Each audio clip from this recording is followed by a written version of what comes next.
السلام علیکم ورحمۃ اللہ وبرکاتہ۔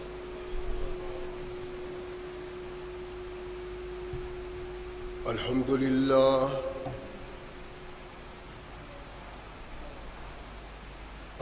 للہ نحمده ونستعینه ونستغفره ونؤمن به ونتوکل علیہ ونعوذ باللہ من شرور انفسنا ومن سیئات اعمالنا من يهده الله فلا مضل له ومن يضلل فلا هادي له ونشهد أن لا إله إلا الله وحده شريك له ونشهد أن محمدا عبده ورسوله أما بعد فأحسن الحديث كتاب الله وخير الهدي هدي محمد صلى الله عليه وسلم وشر الأمور محدثاتها وكل محدثة بدعة وكل بدعة ضلالة وكل ضلالة في النار أما بعد فأعوذ بالله السميع العليم من الشيطان الرجيم من حمزه ونفخه ونفسه بسم الله الرحمن الرحيم يا أيها الذين آمنوا كتب عليكم الصيام كما كتب على الذين من قبلكم لعلكم تتقون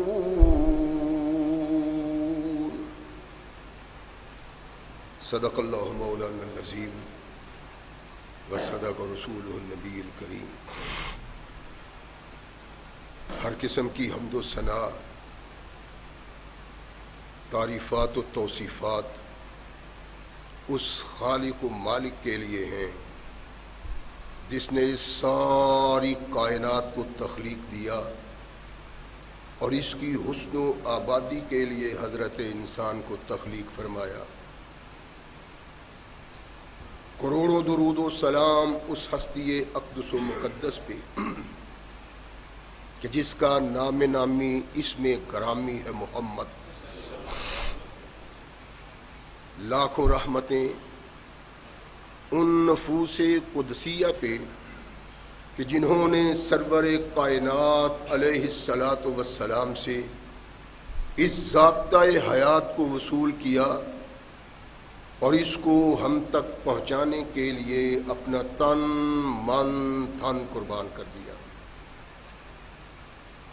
اللہ کی یہ بہت بڑی کرم نوازی ہے کہ اس نے اس ضابطۂ حیات کو ہم تک پہنچانے کے لیے ایسے مضبوط ذرائع اور اسباب استعمال فرمائے کہ ان کی موجودگی میں ہم ببانگ دہل کہہ سکتے ہیں کہ یہ ضابطہ حیات جو آج قرآن کی صورت میں ہمارے ہاتھوں میں موجود ہے، یہ وہی ضابطہ حیات ہے جو آج سے کم و بیش 1450 سال پہلے نبی کائنات رسول ثقلین حضرت محمد رسول اللہ صلی اللہ علیہ وآلہ وسلم پہ انسانوں کی رشد و ہدایت کے لیے نازل ہوا۔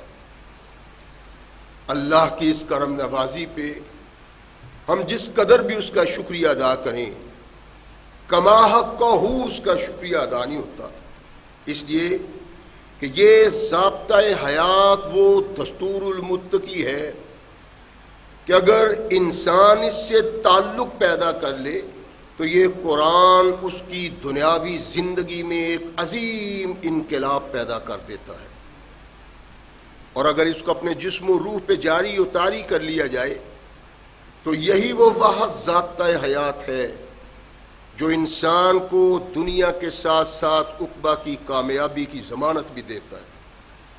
مگر صدحیف ایسے ضابطہ حیات کی موجودگی کے باوجود آج ہم تختہ ارض پہ اتنی بد نصیبی کی زندگی بسر کر رہے ہیں کہ شاید کوئی دوسری قوم اتنی بد نصیب نہ ہو۔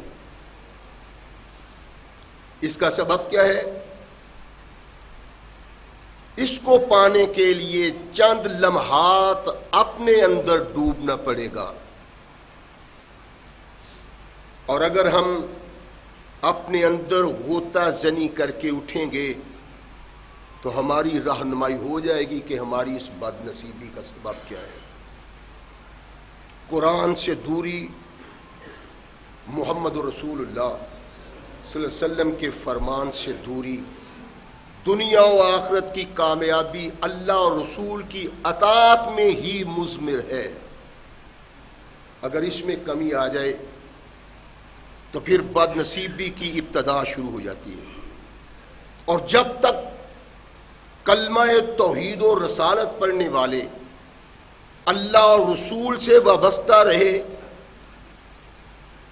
دنیا میں اسلام کی توتی بولتی رہی،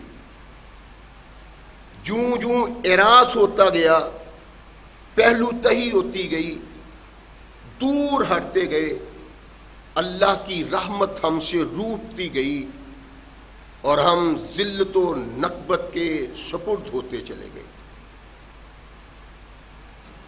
اور آج جس مقام پہ ہم ہیں وہ ہماری بغاوت کا نتیجہ ہے۔ اللہ نے اپنے کلام مقدس میں ہم سے پہلی قوموں کا تذکرہ کیا ہے، ہماری رہنمائی کے لیے، ہمیں بتلانے کے لیے کہ تمہیں کس طرح کی زندگی بسر کرنی چاہیے، تمہارا کون سا کردار تمہیں دنیا میں عزت و افتخار سے نوازے گا، اور اس کردار کو پانے کے لیے رحمت کائنات محمد رسول اللہ صلی اللہ علیہ وسلم کی زندگی اور ان کے صحابہ کی زندگی کو دیکھنے کی ضرورت ہے۔ یہ آیہ مقدسہ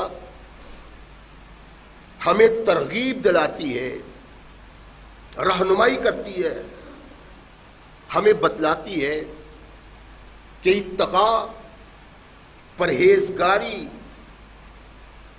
اللہ سے تعلق، محمد رسول اللہ صلی اللہ علیہ وسلم سے وابستگی کس طرح اختیار کی جائے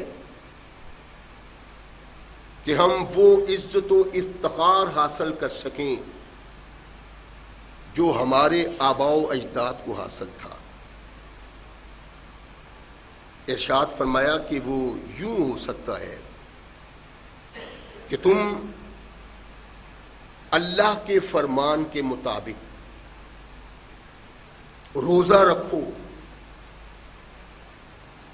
اور یہ روزہ تمہیں اتقا پیدا کر دے گا، تمہارے اندر اللہ کا خوف پیدا کر دے گا، تمہارے اندر رغبت پیدا کرے گا نیکی کی طرف بڑھنے کی، اللہ اور رسول کے احکامات کو اپنانے کی۔ اللہ ارشاد فرماتے ہیں کہ اس لیے ہے لعلکم تتقون، تاکہ تم متقی بن جاؤ، پرہیزگار بن جاؤ۔ رحمت کائنات محمد رسول اللہ صلی اللہ علیہ وسلم پہ قرآن نازل ہوا، اور اللہ کے نبی نے ہماری رہنمائی جس انداز سے کی ہے، کائنات میں کوئی قائد رہنما اپنی امت کی ویسے رہنمائی نہیں کر سکتا۔ قرآن نے تو کہا ہے کہ یہ جو ہم نے تم پہ پابندی لگائی ہے کہ 1 ماہ تک ایسی زندگی بسر کرو، اگر تم اللہ اور رسول کے فرمان کے مطابق زندگی 1 ماہ ویسی بسر کر لو، اللہ کہتا ہے میں گارنٹی دیتا ہوں کہ تم متقی اور پرہیزگار بن جاؤ گے۔ اور اللہ اور رسول سے بڑھ کے گارنٹی کسی کی قابل اعتماد نہیں ہو سکتی۔ اور پھر اگر ہم تاریخ کے اوراق میں جھانکیں، احادیث میں غوطہ زنی کریں، تو ہمیں اس بات کا یقین کامل و اکمل ہو جائے گا کہ یہ جو اللہ نے ارشاد فرمایا ہے اس میں شک کی کسی قسم کی کوئی گنجائش نہیں ہے۔ فرمایا یہ تم پہ بوجھ نہیں ہے، تم سے پہلی اقوام بھی اس قانون کے تحت اس ماہ مقدس میں اللہ کا قرب حاصل کرنے کے لیے روزے رکھتے تھے، اور جتنا روزے سے انسان کے اندر اتقاء پیدا ہوتا ہے کسی دوسری چیز سے نہیں۔ خوش نصیبی کہ پچھلے سال بھی ہم نے یہ مقدس مہینہ پایا۔ کتنے وہ لوگ ہیں جنہوں نے پچھلے سال یہ بابرکت مہینہ پایا، آج ہم میں موجود نہیں، اور نہ جانے آج جس ماہ مقدس کے ساتھ ہمارا تعلق پیدا ہوا ہے اگلا آنے والا ہم اس کو نہ پا سکیں۔ اس سوچ کی بنا پہ زندگی بسر کرنی چاہیے۔ اور یہ ماہ مقدس کیا ہے؟ اللہ ارشاد فرماتے ہیں کہ انسانوں کے لیے سرتاپا رحمت کا پیغام، رحمت کائنات محمد رسول اللہ صلی اللہ علیہ وسلم ارشاد فرماتے ہیں کہ جب ماہ مقدس کا چاند طلوع ہوتا ہے تو جنت کی صفائی اور ستھرائی شروع ہو جاتی ہے۔ ہوتا ہے نا، ہم بھی کرتے ہیں۔ سال کے بعد عید آئی ہے تو ہم اپنے گھروں میں صفائی کرتے ہیں، جھاڑ پوچھ کرتے ہیں۔ کیوں؟ اس لیے کہ خوشی کا تہوار آیا ہے۔ جنت میں بھی یہ ہوتا ہے۔ اور رسول ثقلین علیہ الصلوۃ والسلام نے ارشاد فرمایا کہ اس رات ایک ایسی ہوا چلتی ہے کہ جس کے چلنے سے ایسی موسیقی پیدا ہوتی ہے کہ روح اس سے تر و تازگی حاصل کرتی ہے۔ جنت کی حوریں بالا خانوں میں آ کے کہتی ہیں کہ آج کیا ہے؟ ایک نیا ہی انقلاب ہے کہ ہاں آج انسانوں کے لیے وہ مقدس مہینہ طلوع پا رہا ہے کہ اگر انسان ادب و احترام سے اس سے رشتہ پیدا کر لیں تو اللہ ان کے سارے گناہوں کو معاف کر دے گا۔ رحمت کائنات محمد رسول اللہ صلی اللہ علیہ وسلم نے ارشاد فرمایا کہ ذاکر اللہ فی رمضان مغفور اللہ وسائل اللہ فیہ لا یخیب۔ یہ ماہ مقدس وہ ہے جس میں تمہاری خوش نصیبی کو ماپا نہیں جا سکتا۔ تمہارے روز ذکر و اذکار کرتے ہو،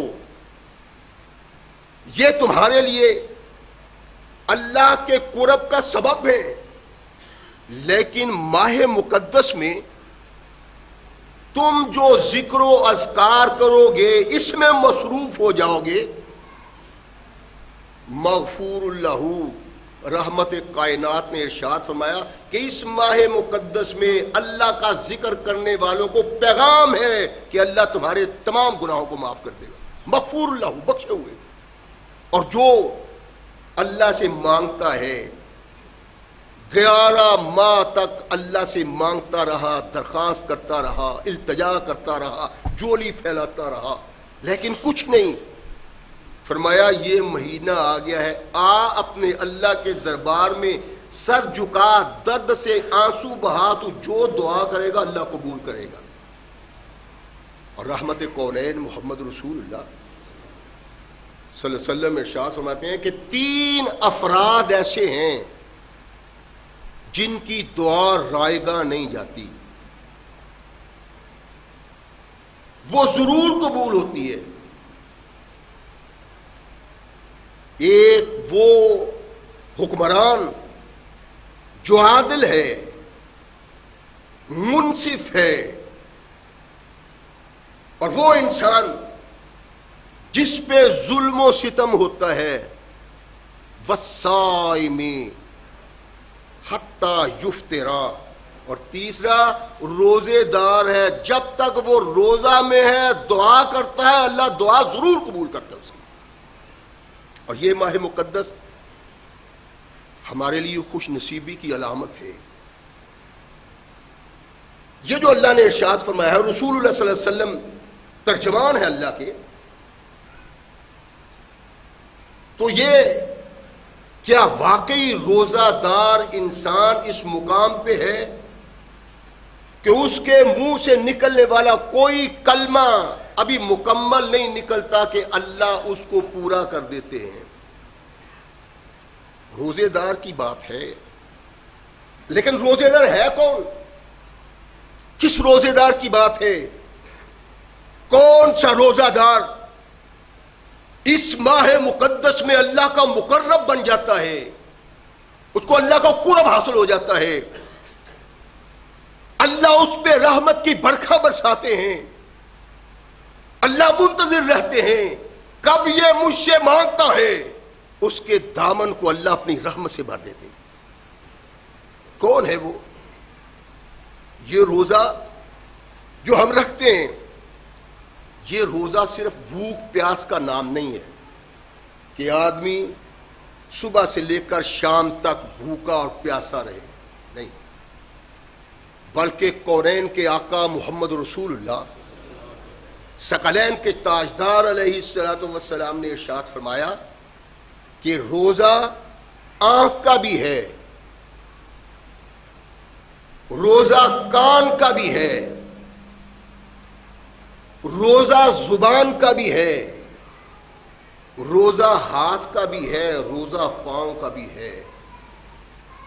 اگر روزہ یہی ہے جس کو کونین کے آقا محمد رسول اللہ صلی اللہ علیہ وسلم نے بیان کیا ہے، تو پھر یہ بات پکی ہے کہ ایسا روزہ دار اللہ کا محبوب و مقبول بن جاتا ہے۔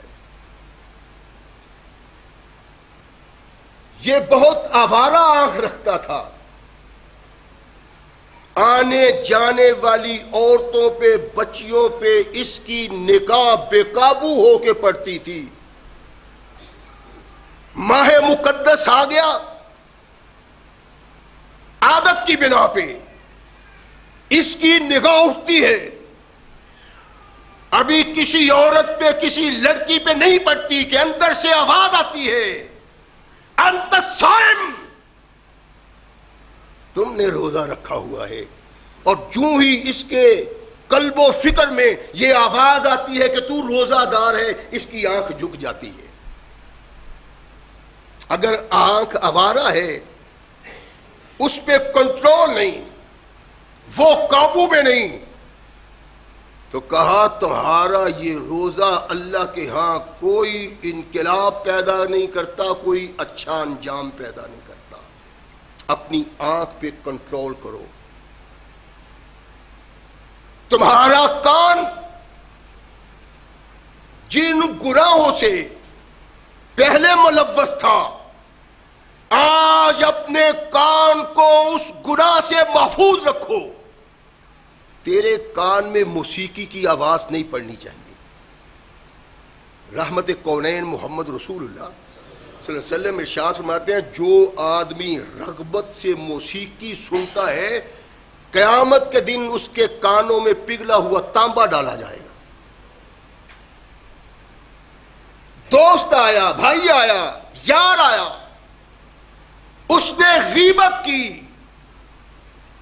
تیرے کانوں میں وہ آواز پڑتی ہے، تو مزہ اٹھاتا ہے، تیری محفل چہکتی مہکتی ہے، دوسرے کی عزت کو پامال کرتے ہوئے، غیبت کرتے ہوئے، چغلی کرتے ہوئے۔ میرے آقا نے ارشاد فرمایا، اگر رمضان مقدس میں بھی تیرا کان اس سے محفوظ نہیں تو تیرا کوئی روزہ نہیں ہے۔ ارشاد فرمایا، تیری زبان کا بھی روزہ ہے، اپنی زبان سے گالی نہ دو، اس کو کنٹرول کرو۔ غیبت نہیں تمہاری زبان سے بیان ہونی چاہیے، چغلی نہیں ہونی چاہیے، فلم کے ڈائلاگ نہیں ہونے چاہیے، گالی بندہ نہیں ہونا چاہیے۔ اگر اپنی عادت کو تو نے ماہ مقدس میں بدلا نہیں تو ارشاد فرمایا تو نے روزے کا حق ادا نہیں کیا۔ باتیں میری غور سے سننے والی ہیں، ذرا توجہ سے۔ سارا مہینہ ہم نے بسر کرنا ہے، اس مہینے کو بسر کس طرح کرنا ہے؟ کائنات کے آقا محمد رسول اللہ صلی اللہ علیہ وسلم نے اس کی رہنمائی کی۔ روکو اس کو۔ کیوں؟ اس لیے کہ یہ زبان تیری جنت کو جہنم میں بدل دیتی ہے، اور روزے کو تو نے پامال کیا، بے عزت کیا روزے کو۔ جو رب کے روزے کو بے عزت کرتا ہے وہ کیسے چاہے گا کہ اللہ اس کو عزت دے؟ اس لیے روزہ رکھتے ہوئے ان چیزوں کو پیش نگاہ رکھنا ہے جن کے لیے محمد رسول اللہ نے ہماری رہنمائی کی۔ رحمت کائنات محمد رسول اللہ صلی اللہ علیہ وسلم تشریف فرما ہے۔ ایک شخص آیا، اللہ کے نبی، ایک عورت ہے، شب زندہ دار، ہاتھ کھلے ہوئے ہیں، صدقہ اور خیرات کرتی ہے، نوافل پڑھتی ہے، نفلی روزے رکھتی ہے۔ اللہ کے نبی، لیکن اس کے ہمسائے اس کی زبان سے بہت تنگ ہیں، زبان کنٹرول میں نہیں، جو منہ میں آتا ہے کہہ دیتی ہے۔ اور ایک عورت ایسی ہے جو نمازی تو ہے لیکن اللہ کے نبی وہ نوافل نہیں پڑھتی، صرف فرض پڑھتی۔ اگر کچھ آ گیا تو کبھی صدقہ اور خیرات بھی کر دیا۔ اللہ کے نبی، ان دونوں عورتوں میں سے کون سی عورت اللہ کو محبوب ہے؟ رحمت کائنات نے ارشاد فرمایا، پہلی جو عورت ہے وہ اپنے کیے کی سزا پائے گی، اس کے عملوں کی کوئی حیثیت نہیں ہے، اور یہ جو بہت تھوڑے عمل کرتی تھی یہ اللہ کے فضل و رحمت میں جنت میں چلی جائے گی۔ زبان تیرے میرے روزے کی تباہی کی بنیاد ہے، اگر اس کو کنٹرول میں نہ کیا تو پھر روزہ۔ رحمت کونین محمد رسول اللہ صلی اللہ علیہ وسلم ارشاد فرماتے ہیں ایسے انسان کے متعلق جس کے اختیار میں اس کی آنکھ نہیں، روزہ دار ہے، جس کے اختیار میں اس کی سماعت نہیں، روزہ دار ہے، جس کے اختیار میں اس کی زبان نہیں، روزے دار ہے، جس کے اختیار میں اس کا ہاتھ نہیں، روزے دار ہے، جس کے اختیار میں اس کے پاؤں نہیں، روزے دار ہے۔ پاؤں گناہ کی نگری کی طرف جاتے ہیں، پاؤں پاؤں گناہ کی محفل کی طرف جاتے ہیں، ہاتھ ظلم و ستم کرتے ہیں، آنکھ بددھیانتی کرتی ہے، کان غیبت سنتا ہے، زبان غیبت بیان کرتی ہے، گالی نکلتی ہے، اس سے نغمات نکلتے ہیں، ڈائلاگ فلم کے بولتی ہے، یہ سب کچھ ہو رہا ہے اور یہ روزہ دار ہے۔ رحمت کونین محمد رسول اللہ صلی اللہ علیہ وسلم نے ارشاد فرمایا، رب صائم حظہ من صیامہ الجوع، اور روزہ رکھنے والا جو روزہ رکھتا ہے صبح سے لے کر شام تک پیاسا ہے، بھوکا ہے، ارشاد فرمایا بہت سارے روزہ دار ایسے ہیں جو روزے سے حصہ صرف لے لیتے ہیں کہ وہ بھوکے اور پیاسے رہتے ہیں، اس کے علاوہ کچھ نہیں۔ اگر نبی رحمت محمد رسول اللہ کے فرمان کے مطابق اگر روزہ وہ ہے جو نبی رحمت محمد رسول اللہ نے ارشاد فرمایا، یہ کائنات کا خوش نصیب ترین انسان ہے، اس سے بڑھ کے کسی کو خوش نصیب قرار نہیں دیا جا سکتا جو اللہ اور رسول کے فرمان کے مطابق روزہ نبھاتا ہے۔ رحمت کونین نے ارشاد فرمایا کہ من صام رمضان ایمانا واحتسابا، جو انسان ایمان کی کمال، ایمان کی انتہا میں رہ کے روزہ بسر کا امتحان کیا ہے؟ اللہ کی توحید پہ ایمان، لا الہ الا اللہ، نہ کوئی خالق، نہ کوئی مالک، نہ کوئی لینے والا، نہ کوئی دینے والا، نہ کوئی رازق، نہ کوئی اختیار رکھنے والا، نہ کسی کے نام کی نظر اور نہ کسی کے نام کی نیاز۔ اگر ان چیزوں کا کوئی حقدار ہے تنہا رب ہے۔ اگر اس توحید میں فرق ہے، یہ توحید اللہ قبول کرتا ہی نہیں ہے۔ اس توحید سے متعلق کہ لا کائنات کی کوئی طاقت اللہ اور انسان کے درمیان میں نہ آئے، اگر توحید اس طرح قائم کر کے اس ایمان کے اظہار کے ساتھ وہ روزہ رکھتا ہے۔ اور پھر ایمان کیا ہے؟ اللہ کی توحید سے وابستگی، اس کی عبادت اور محمد کریم علیہ الصلوۃ والسلام کی اطاعت۔ کوئی نبی ثقلین کے تاجدار کے آ جانے کے بعد اس مقام پہ نہیں کہ اس کی طرف توجہ دی جائے، کوئی صحابی، کوئی تابعی، کوئی مفسر، کوئی محدث، کوئی مولوی، کوئی امام، کوئی پیر، کوئی مرشد، کوئی فقیر اس مقام پہ نہیں کہ محمد رسول اللہ کو چھوڑ کے اس کی طرف توجہ دی جائے۔ احتساب یہ ہے کہ روزہ رکھا ہے تو اس کا دل گواہی دے، اس کا کردار گواہی دے، اس ایمان کے ساتھ اس کی آنکھ کا روزہ تھا، اس کے کان کا روزہ تھا، اس کی زبان کا روزہ تھا، اس کے ہاتھ کا روزہ تھا، اس کے پاؤں کا روزہ تھا۔ اگر روزہ ایسا ہے تو اللہ کے نبی نے ارشاد فرمایا، من صام ایمانا واحتسابا غفر له ما تقدم من ذنبہ۔ اور سن لو لوگوں، جو روزہ اس طرح رکھتا ہے اللہ اس کے تمام گناہوں کو معاف کر دیتا ہے۔ لیکن ایمان اور احتساب کے ساتھ اس کو نبھانا ہے۔ اگر ایمان نہیں، اگر احتساب نہیں، تو پھر اللہ کے ہاں اس کی کوئی قدر و منزلت نہیں ہے۔ رحمت کونین محمد رسول اللہ صلی اللہ علیہ وسلم ارشاد فرماتے ہیں کہ کل عمل ابن آدم لہو،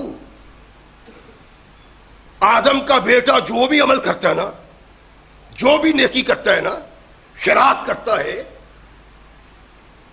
انسانوں کے لیے کوشش کرتا ہے، تکلیف اٹھاتا ہے، صدقہ دیتا ہے، زکوٰۃ دیتا ہے، نماز پڑھتا ہے، فرمایا تمام اعمال بنی آدم کے اسی کے لیے ہیں. یعنی نماز کیا پڑھتا ہے، اس کا انداز کیا ہے، نماز پڑھتے ہوئے اس کی سوچ کیا ہے، اس کی فکر کیا ہے، کھڑا ہے اللہ کے دربار میں کیا سوچتا ہے، کیا کرتا ہے، رکوع میں گیا کیوں کر، سجود میں گیا کیوں کر. اگر وہ نماز اس طرح پڑھتا ہے جس طرح محمد رسول اللہ صلی اللہ علیہ وسلم نے ارشاد فرمائی ہے تو اس نماز کا اجر بہت زیادہ ہے. اللہ کہتے ہیں نمازی ہے، صدقات و خیرات کرنے والا ہے، زکات دینے والا ہے، اس کا کردار شاہد ہے، اس کی عبادت کیسی ہے، اس کی نماز کیسی ہے، اس کی زکات کیسی ہے، اس کا حج کیسا ہے. فرمایا جو بھی یہ عمل کرتا ہے اس کے مطابق اس کو اجر ملے گا، ثواب ملے گا. اور ارشاد فرمایا الصیام لی وانا اجزی بہ، نماز، صدقہ، خیرات، حج اس کے لیے ہے. روزہ اللہ نے ارشاد فرمایا کہ میرے لیے ہے. وانا اجزی بہ، اس کی جزا بھی میں دوں گا. کوئی انسان اس کی جزا کو پا نہیں سکتا. ایک عمل کیا، اخلاص کتنا ہے 10 گنا. عمل کیا، اخلاص کتنا ہے 70 گنا. عمل کیا، اخلاص کتنا ہے 700 گنا. عمل کیا روزے کا اخلاص کے ساتھ، فرمایا سن لو روزے دار کا ثواب اور اجر اللہ کے علاوہ کوئی نہیں جانتا، یہ صرف اللہ جانتے ہیں. اور ارشاد فرمایا یہ اتنا خوش نصیب ہے، یہ اتنا خوش بخت ہے، یہ اتنا رب کا محبوب ہے کہ تم اپنے اندر بیٹھ کے اس کا اندازہ نہیں کر سکتے. سنو میں تمہیں بتاتا ہوں. رحمت کونین محمد رسول اللہ. انسان روزہ رکھتا ہے، گرمیاں ہیں، جب وہ بات کرتا ہے تو اس کے منہ سے بو نکلتی ہے. کوئی انسان اپنی ناک اس کے قریب نہیں کرتا کہ اس کے منہ سے بو آتی ہے. صبح سے شام تک اللہ کی رضا کے لیے روزہ رکھا، بھوک کے سبب اس کے منہ سے بو آتی ہے. فرمایا والذی نفس محمد بیدہ، مجھے اس ذات کی قسم جس کے قبضہ اختیار میں محمد کی جان ہے. اطیب عند اللہ یوم القیامت ریح من المسک. اللہ کے نبی نے ارشاد فرمایا کہ اس آدمی کے منہ سے نکلنے والی یہ بدبودار ہوا اللہ کے نزدیک مشک سے بھی زیادہ پسندیدہ ہے. اور یہی ہے کونین کے آقا محمد رسول اللہ صلی اللہ علیہ وسلم نے ارشاد فرمایا. علامہ ابن حبان رحمہ اللہ علیہ ابن حبان میں اس میں تبصرہ کرتے ہیں، بڑا زبردست تبصرہ کیا. وہ کہتے ہیں کہ قیامت کے دن محمد رسول اللہ صلی اللہ علیہ وسلم کی امت کا نشان، اس کی پہچان وہ اعضاء ہیں جن پہ وضو کیا جاتا ہے. امام ابن حبان کہتے ہیں یہ کیوں کہا؟ اس لیے کہ کونین کے آقا محمد رسول اللہ صلی اللہ علیہ وسلم ارشاد فرماتے ہیں، جب کسی نے سوال کیا کہ اللہ کے نبی آدم سے لے کر قیامت تک اربوں کھربوں لوگ ہوں گے، اتنے لوگوں میں آپ اپنی امت کو کیسے پہچان لیں گے؟ رحمت کائنات محمد رسول اللہ صلی اللہ علیہ وسلم ارشاد فرماتے ہیں کہ اگر گھوڑوں کا ایک لمبا چوڑا لشکر و تا حد نگاہ اور سارے گھوڑے سیاہ ہوں، ایک گھوڑا سفید ہو جو تیرا گھوڑا ہے، اس سارے لمبے چوڑے گھوڑوں کے لشکر میں تم اپنا گھوڑا پہچان لو گے؟ اللہ کے نبی سیدھی سیدھی بات ہے، سارے سیاہ ہیں، میرا گھوڑا سفید ہے، تو سارے سیاہ میں ایک ہی سفید ہے. ارشاد فرمایا اگر تمام گھوڑے تا حد نگاہ سفید ہیں اور تیرا گھوڑا سیاہ رنگ کا ہے، تو ان گھوڑوں میں جو تاحد نگاہ ہے اپنا گھوڑا پہچان لے گا؟ عرض کی اللہ کے نبی اس میں تو پریشانی والی بات نہیں، وہ سفید ہے۔ کونین کے آقا محمد رسول اللہ صلی اللہ علیہ وسلم نے ارشاد فرمایا قیامت کے دن جب ساری انسانیت اکٹھے ہوگی میں تمام انسانوں میں اپنی امت کو پہچانوں گا کہ ان کے وضو کے اعضاء چمک رہے ہوں گے۔ یہ رحمت کائنات محمد رسول اللہ صلی اللہ علیہ وسلم میں شامل آتے ہیں کہ چمک رہے ہوں گے۔ وہ امام ابن حبان کا کہتے ہیں کہ قیامت کے دن مسلمانوں امت محمد کی پہچان نشانی یہ ہوگی کہ ان کے ہاتھ پاؤں چہرہ چمک رہا ہوگا، اور امت میں روزے دار کی پہچان یہ ہوگی جدھر جائے گا خوشبو کے ببوکے نکلتے ہوئے آئیں گے، یہ پہچانا جائے گا۔ مسلمانوں میں روزہ دار قیامت کے دن پہچانا جائے گا اس سے کہ اس کے منہ سے جو دنیا میں بو نکلتی تھی قیامت کے دن اللہ خوشبو میں بدل لے گا اور سارا محشر مہک جائے گا اس کی خوشبو سے۔ اگر وہ روزہ دار ہے، وہ روزہ دار جو رحمت کونین محمد رسول اللہ صلی اللہ علیہ وسلم نے ارشاد فرمایا۔ دوسری روایت یہ بھی علامہ ابن حبان رحمہ اللہ علیہ ابن حبان میں بیان کرتے ہیں، کہتے ہیں کہ رحمت کائنات نے ارشاد فرمایا کہ لسائے میں فرحتان، روزہ دار کے لیے دو خوشیاں ہیں۔ صحابہ اپنے آقا کی طرف دیکھتے ہیں کہ کونین کے آقا محمد رسول اللہ اب کیا فرماتے ہیں، وہ کون سی چیزیں ہیں، وہ کون سی خوشیاں ہیں، وہ کون سی فرحت ہے جو صرف روزہ دار کو حاصل ہوگی۔ ارشاد فرمایا اذا افطرا، جب یہ افطار کرتا ہے تو فرمایا یہ خوش ہوتا ہے افطار کرنے پہ۔ اس کی خوشی کیا ہے؟ گرمیوں کا روزہ ہے،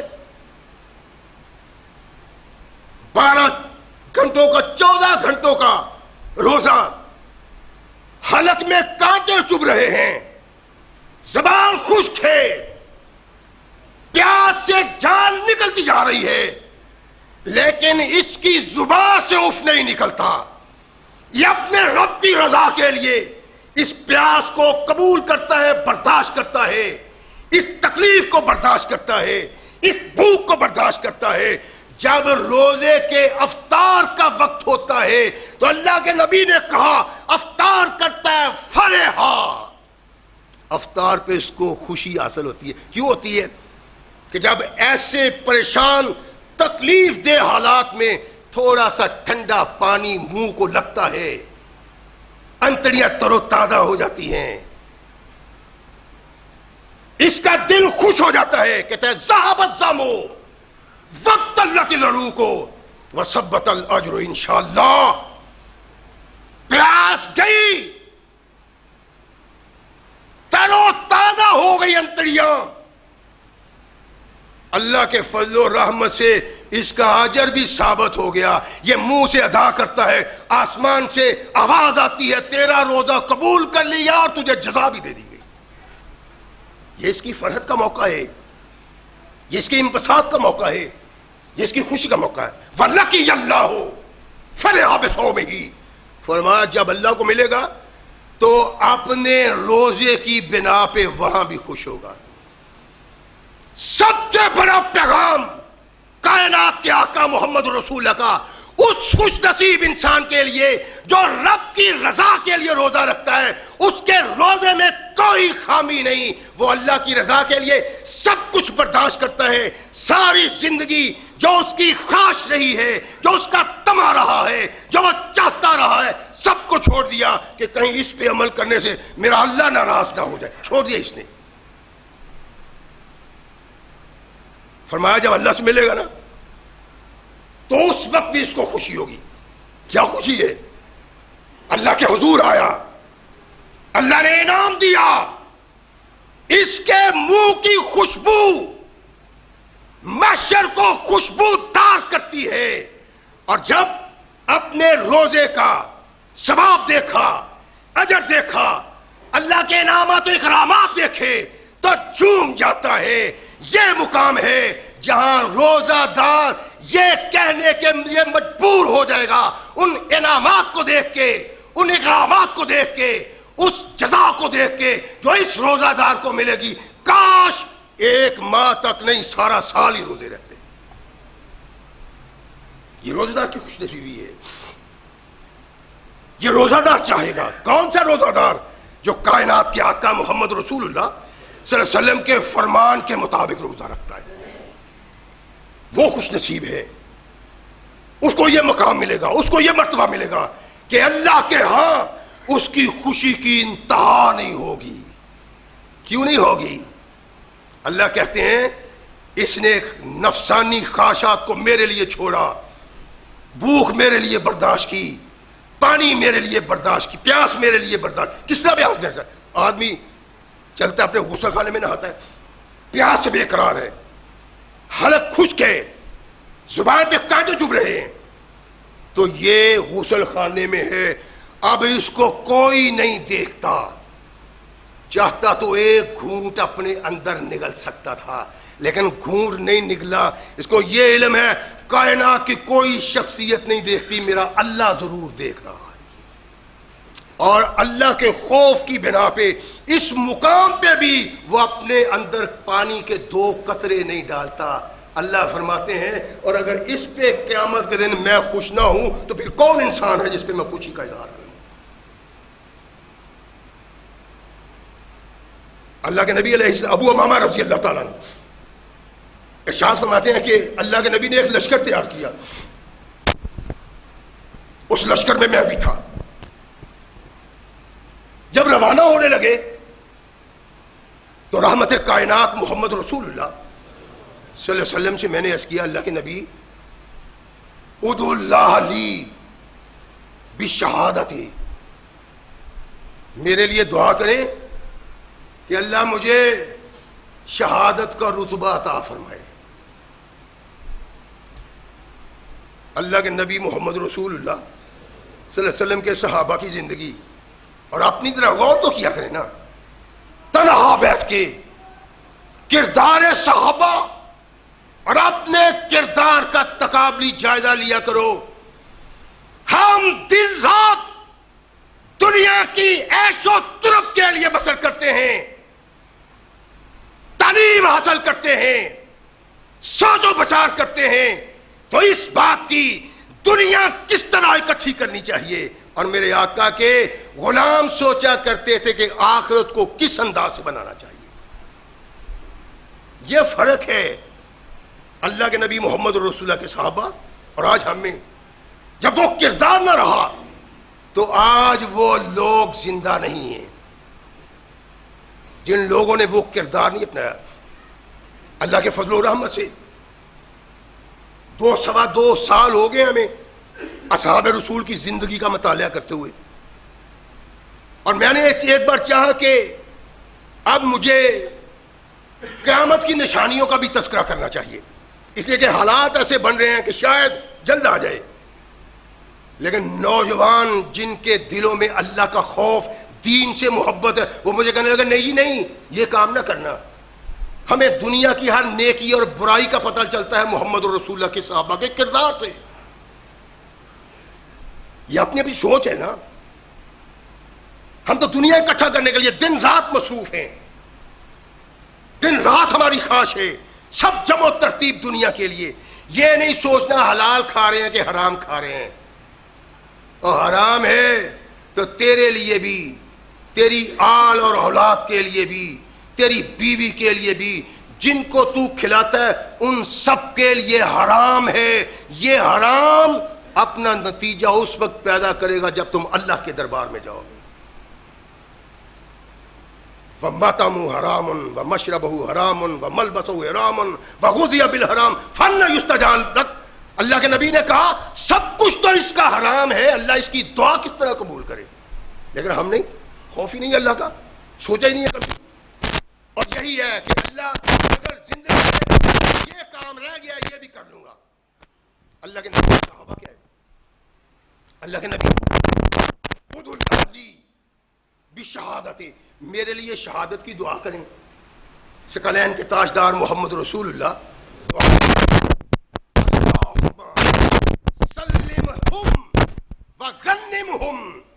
اللہ یہ میدان قتال میں جا رہے ہیں، ان کو سلامت رکھنا اور ان کو غنیمت بھی دینا.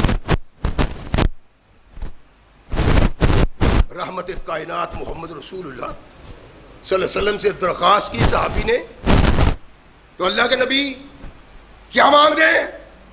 اس کے لیے شہادت نہیں مانگی. کہا اللہ ان کو سلامت رکھنا، یہ تیرے نام کا جھنڈا بلند کرنے کے لیے جا رہے ہیں، میں محمد درخواست کرتا ہوں کہ ان کو سلامت رکھنا اور مال غنیمت بھی ان کو دینا. صحابی کہتے ہیں میں نے 3 بار، ابو امامہ رضی اللہ تعالیٰ عنہ کہتے ہیں میں نے 3 بار محمد رسول اللہ سے درخواست کی کہ اللہ کے نبی میرے یہ شہادت کی دعا کریں. 3 بار اللہ کے نبی نے یہی دعا کی. کہتے ہیں کہ جب جنگ سے میں واپس آیا پھر رسول ثقلین علیہ الصلوۃ والسلام کی خدمت میں حاضر ہوا. اللہ کے نبی میں نے آپ سے ایک درخواست کی تھی، آپ نے سلامتی کی دعا کی، غنیمت کی دعا کی. جو لفظ آپ کے منہ سے نکلتا ہے وہ دعا کی صورت میں اللہ کی قبولیت استقبال کر کے آگے آتی ہے. وہ بھی اللہ نے غنیمت بھی مل گئی، سلامت بھی رہے. لیکن میرے آقا ایک حسرت وہاں کی وہاں ہی ہے. شہادت کا کیا مقصد تھا؟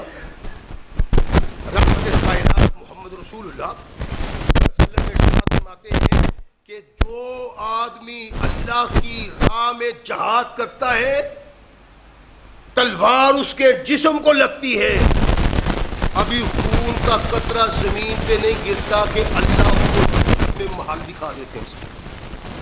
جہاد تو یہ ہے.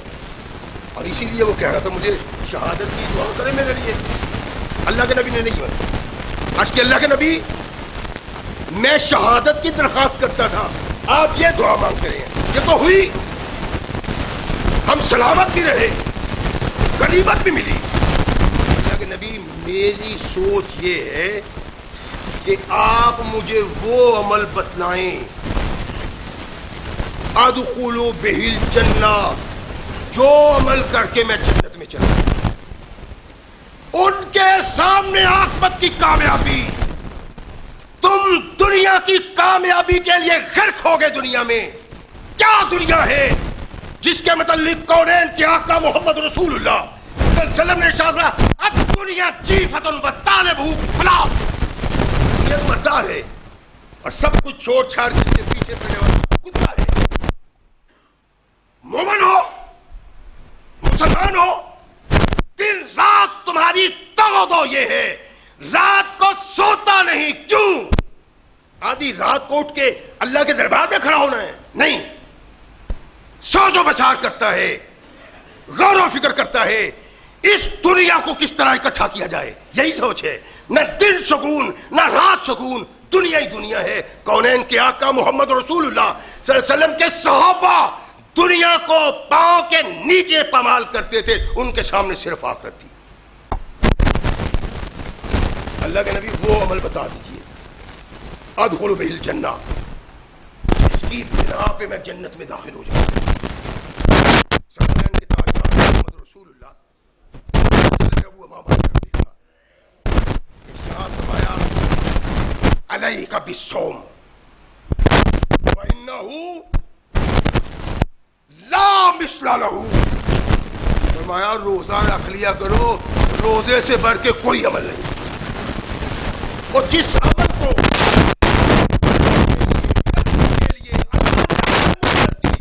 آج تک زندہ ہے، کتنے ہمارے بزرگ، ہمارے دوست، کتنے ہمارے بھائی پہلا دیکھا ہے، یہ دیکھنا نصیب نہیں. کیوں نہ سوچے آج ہم دیکھتے ہیں، پتہ نہیں آنے والا رمضان پائیں گے کہ نہیں پائیں گے. اس بنیاد پہ اس کے لیے توجہ کرو، اس کی کوشش کرو. رحمت کائنات محمد رسول اللہ صلی اللہ علیہ وسلم نے ابو امامہ کو کہا کہ اگر ایسا عمل چاہتے ہو جو تمہیں جنت میں داخل کرے تو ابو امامہ وہ روزہ ہے، روزہ رکھا کرو. اور ابو امامہ نے جب نبی رحمت محمد سنی تو کیا وہ رمضان کا روزہ رکھتے تھے. غور طلب بات ہے، اللہ کے نبی نے کہا ابو امامہ اگر جنت میں جانا ہے روزہ رکھا کرو. اور صحابہ کہتے ہیں کہ جب سے کائنات کے آقا محمد رسول اللہ صلی اللہ علیہ وسلم سے یہ الفاظ سنے اس کے بعد کسی نے ابو امامہ کے گھر سے صبح دھواں اٹھتا نہیں دیکھا. جب کبھی دن کو اس کے گھر سے دھواں اٹھتا تو صحابہ سمجھتے کہ ابو امامہ کے گھر آج مہمان آیا ہوا ہے. یہ عقل کی بات ہے. نفلی روزہ تم بھی سوچو اور فرض کی بات کرو، اپنے قصبہ میں نکل جاؤ. میں یہ سمجھتا ہوں کہ 80% لوگ روزہ کے باغی ہیں. اللہ کا عذاب آ رہا ہے، اس طرف بھی عذاب، اس طرف سے بھی عذاب، آگے سے بھی پیچھے، تو کیا ہو تم؟ باغی ہو محمد رسول اللہ کے دین کے، باغی ہو قرآن کے، اور باغی ہو محمد رسول اللہ کے. یہ کوئی معمولی بات نہیں ہے. قرآن کہتا ہے یا ایھا الذین آمنوا قوا انفسکم واہلیکم نارا. اور روزہ دار میرے بھائی، روزہ دار میرے بزرگ، تیرا بیٹا بے روز ہے، تیرے گھر میں باقاعدہ صبح کا کھانا پکتا ہے. اللہ کہتا ہے اپنے گھر والوں کو بھی بچاؤ اور خود بھی بچاؤ، اپنی جان کو بھی بچاؤ. کیا ہوتا ہے یہ؟ اور قرآن کی بغاوت نہیں، محمد رسول اللہ کے فرمان کی بغاوت نہیں ہے. صحابہ اتنے نوافل روزے رکھا کرتے تھے کہ ان کے گھروں میں دن کو دھواں نظر ہی نہیں آتا تھا، اتنے روزے رکھتے تھے نوافل. ہم فراش کو نہیں پوچھتے. اللہ کے نبی علیہ الصلوۃ والسلام تشریف فرمائے، ایک بی بی آئی ام عمارہ رضی اللہ تعالیٰ عنہ، آ کے عرض کرتی ہے اللہ کے نبی میں چاہتی ہوں کہ آپ میرے گھر تشریف لائیں، میں آپ کے لیے کھانا تیار کرنا چاہتی ہوں.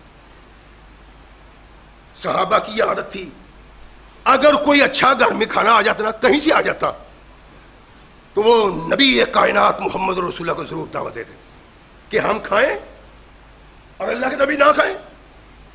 اور اگر کوئی پکاتا تھا کوئی اچھا کھانا، خاص گوشت، کہ کونین کے آقا محمد رسول اللہ کو گوشت بہت پسند تھا اور صحابہ کو علم تھا، صحابی ہو یا صحابیہ ہو جس کو میسر آ جاتا وہ نبی کائنات محمد رسول اللہ صلی اللہ علیہ وسلم کو دعوت دیتا کہ اللہ کے نبی میرے گھر تشریف لائیں، میں چاہتا ہوں، میں چاہتی ہوں کہ آپ ہمارے گھر سے کھانا تلاوت فرمائیں.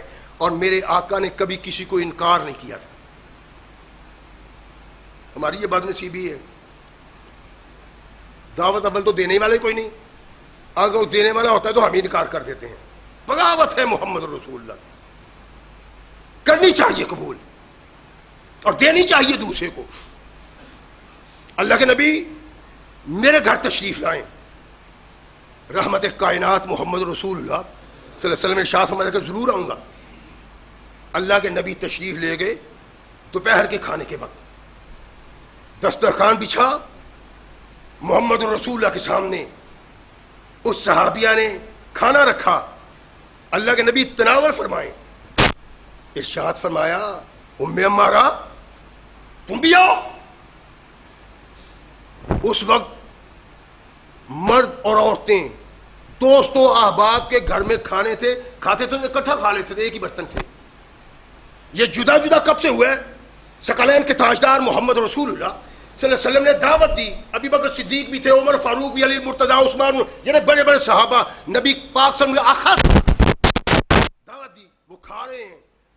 ایک ہی برتن سے کھاتے ہوئے عمر فاروق کا ہاتھ اپنی ماں سے ٹکرا جاتا ہے، عائشہ صدیقہ سے. کہنے لگے اللہ کے نبی یہ تو ٹھیک ہے، لیکن میرا دل نہیں چاہتا کہ عورتیں اور مرد اکٹھے ایک ہی برتن میں کھانا کھائیں. آسمان سے قرآن آ گیا، عمر اگر تو نہیں چاہتا تو تیرا اللہ بھی نہیں چاہتا. اکٹھے کھاؤ یا جدا جدا کھاؤ تمہاری مرضی ہے، پابندی کوئی نہیں ہے. اللہ کے نبی نے ارشاد فرمایا امی عمارہ تم بھی کھاؤ. کہتی ہیں میرے ماں باپ قربان، انی صائمتن، میرے آقا میرا روزہ ہے. اللہ کے نبی صلی اللہ علیہ وسلم نے دیکھا، فرمایا ام عمارہ ان الصائم اذا اوکل عنده، جب روزے دار کے سامنے، اور روزے دار کی بات ہے، اس کی خوش نصیبی کو ماپنے کا کوئی پیمانہ نہیں. روزہ وہ ہے جس روزے کو میرے آقا نے روزہ قرار دیا، روزہ وہ ہے جو میرا اللہ روزہ کہتا ہے. اس روزے دار کی بات ہے جو محمد رسول اللہ بیان کر رہے ہیں. کھاؤ. اللہ کے نبی میں تو روزہ دار ہوں، یہ فرض روزہ نہیں ہے. عورت صحابیہ روزہ رکھتی ہے، نفلی روزہ. فرمایا اذا اوکل عنده، جب روزے دار کے پاس ام عمارہ کوئی کھانے والا کھانا کھاتا ہے نا،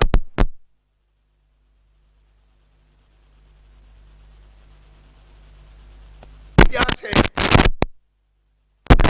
اجازت ہے، یہ کھاتا ہے. ارشاد فرمایا کہ ام عمارہ اذا اوکل عنده، اس کے پاس کھایا جاتا ہے، وہ دیکھتا ہے ملائکہ اس پہ اللہ کے فرشتے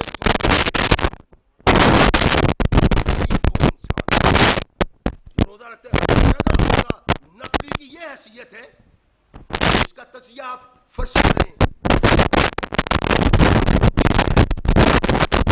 رحمت کونین صلی اللہ علیہ وسلم نے صحابہ کو ایسا دین دیا ہے، ایسا ایمان دیا ہے، ایسی فکر دی ہے. اس لیے اللہ نے کہا میرے محبوب میں نے تیرے تمام صحابہ کو بخش دیا ہے. ان کی سوچ یہ تھی، ان کی فکر یہ تھی، ان کو خیال ہی آخرت کا تھا، اس کا ہم کبھی خیال نہیں کرتے. ارشاد فرمایا خوش نصیب ہو، میں کھا رہا ہوں تو میرے پاس کھڑی ہے، اللہ کے فرشتے تجھ پہ درود و سلام کہہ رہے ہیں. رحمت کونین محمد رسول اللہ صلی اللہ علیہ وسلم صحابہ میں بیٹھے ہوئے. اللہ کے نبی صحابہ کو کہتے ہیں جو اللہ کی راہ میں روزہ رکھتا ہے نا، یعنی اللہ کے فرمان کے مطابق روزے کا حق ادا کرتے ہوئے تمام لوازمات کے ساتھ، آنکھ کا روزہ، کان کا روزہ، زبان کا روزہ، ہاتھ کا روزہ، پاؤں کا روزہ، یہ روزہ ہے جس کو روزہ کہا جاتا ہے اور جس کے لیے انعامات اللہ نے مسلمان کو دینے ہیں. کہا وہ انسان جو اللہ کی راہ میں روزہ رکھتا ہے، یعنی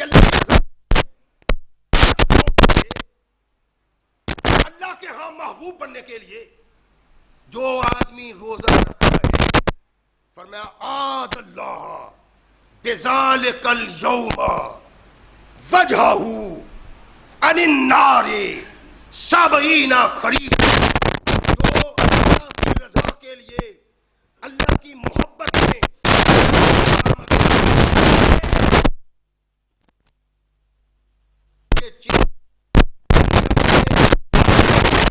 کی مسافت کے برابر دور کر دیتا ہے.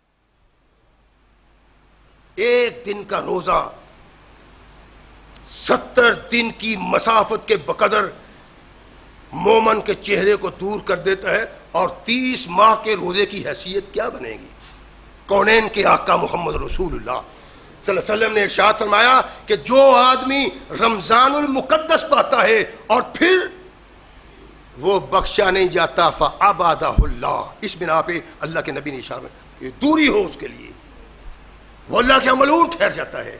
اور وہ جو اللہ کی رضا کے لیے رکھتا ہے سارے 11 مہینے اللہ کی بغاوت میں بسر کر دیے، دل بھر آیا، اللہ کا خوف آ گیا، ایک مہینہ تو اللہ کے لیے بسر کر لوں۔ پھر وہ اللہ کے لیے بسر کرتا ہے اس انداز سے، اس دستور کے ساتھ جو اللہ رسول نے بیان کیا ہے۔ اللہ نے بھی گارنٹی دی جنت کی، اور محمد رسول اللہ نے بھی جنت دی۔